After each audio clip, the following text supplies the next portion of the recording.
all keeping well. My name is Meagan Martin and I am the editor of Rotary Down Under.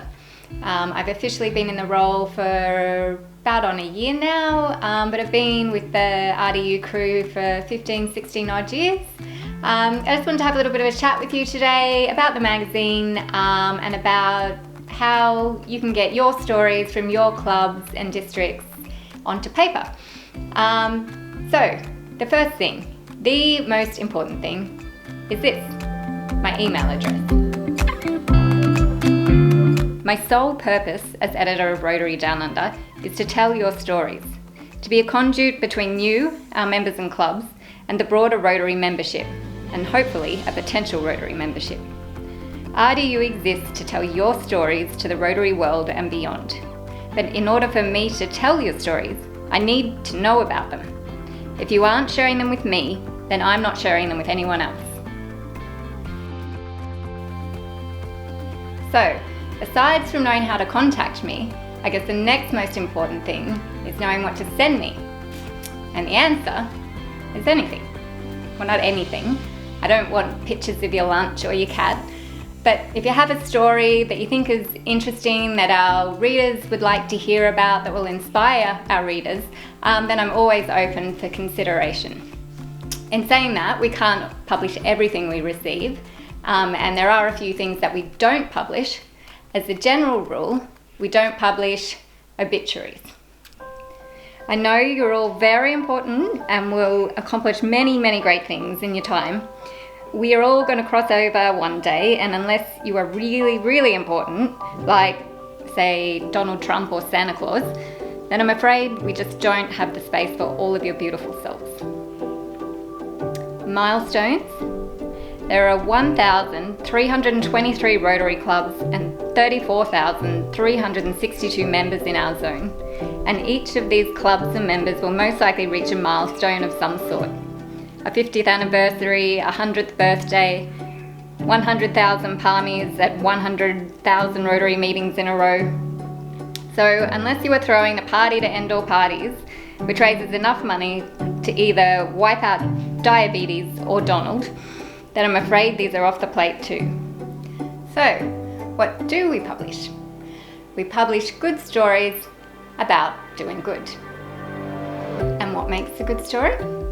A good story is about something the audience decides is interesting or important.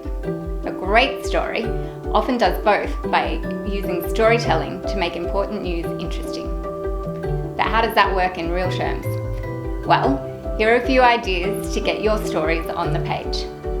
Above all, it has to be interesting to a wide range of people, and preferably be unique, new, fresh, and we want it to inspire our readers.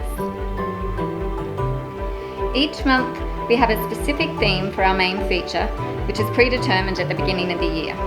I'm currently working on next year's themes, and once they're all finalised, I'll send out an email to our district governors and our public image chairs. In saying that though, if this year has taught us anything, it's to expect the unexpected and that we need to be adaptable.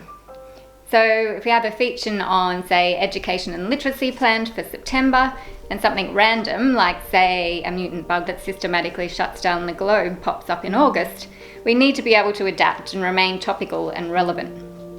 So at the end of the month, prior to the month of publication, I send out an email to our DGs and our PI chairs just saying, hi, this is what we have planned for September, have you got any ideas or leads for me? And that's how our features come about.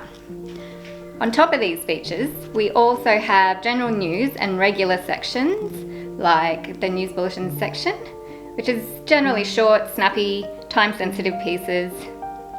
The R100 section, which covers our centenary projects. Our Earth Our Home section, which looks at environmental projects, ideas or concerns.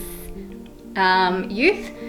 We've actively been trying to include more Rotaract, Interact and Rotary Youth Program stories in the magazine each month.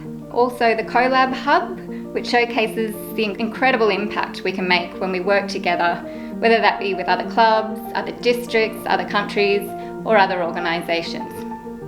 This one was a great collaboration between a number of New Zealand and Australian districts and Onya, to train underprivileged students in Madagascar in coding and then place them in employment.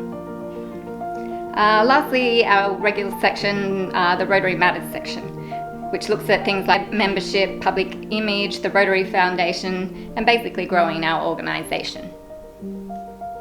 Okay, now this one is a big one, so listen up. There is only one of me, so the less work I have to do, the more likely it is that your story is going to get published. If a story turns up on my desk that's interesting, relevant, timely, it's well written, then it's basically in. Maybe not straight away, but once we have space. So if you have anyone who's okay with words, a budding journalist, then this person is your new best friend. In saying that, if you don't have any novelists or journos among you, don't stress. Just send me a brief outline of the story, the project, the idea that you'd like to cover, and I can help you put it together.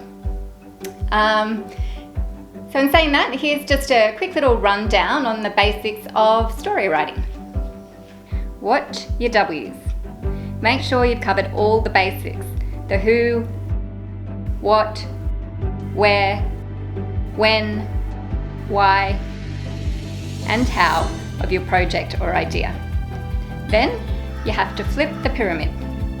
News writing works on a reverse pyramid concept. So all the important stuff goes at the beginning of the article, with the following paragraph in descending importance.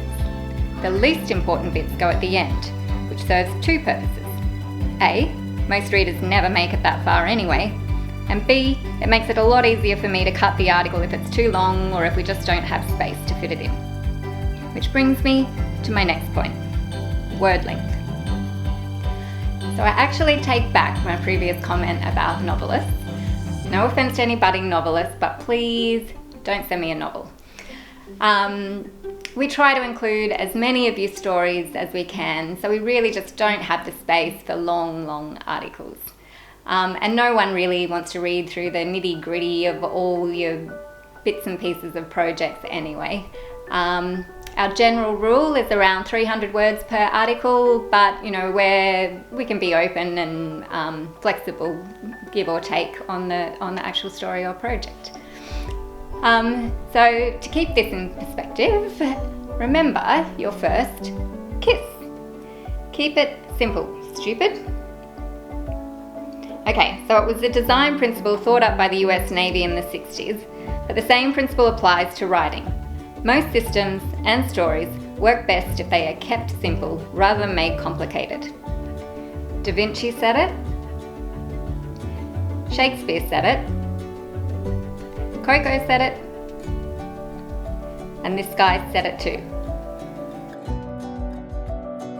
So there you go, Journalism 101 in a nutshell. There is one more thing, and I had intended on handing this over to our photographer / designer / videographer / social media guru / husband, but it seems I should have taken a leaf out of Shakespeare's book and kept it a bit briefer. Photos. Photos are even more important than the stories.